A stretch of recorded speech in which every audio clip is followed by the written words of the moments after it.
કોણ અર્થે એનું ધ્યાન કરવું કે દુઃખના ક્ષયને અર્થે? કર્મના ક્ષયને અર્થે ભાષા નથી વાપરી. જે ઉદય ભાવ દુઃખ છે, ઉદય ભાવ આકુલતા, રાગ દ્વેષ આકુલતા. દેખો પુણ્ય પાપના ભાવ બે આકુલતા દુઃખ છે. સમજાણું કાંઈ? ભગવાન આત્મા સચિદાનંદ સ્વરૂપ છે, આનંદનું ધામ છે, આનંદનું શાશ્વત સ્થાન છે.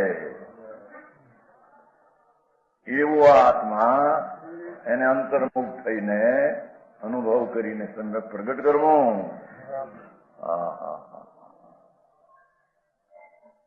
અને એનું ધ્યાન કરવું, એમ કેવું મૂળ. જેવો સ્વદ્રવ્ય અને આશ્રય સમ્યક થયું પછી પણ એને ઉગ્રપણે સ્વદ્રવ્યનો ધ્યાન આશ્રય કરવો. બીજી કોઈ પર્યાયનો આશ્રય વિકલ્પ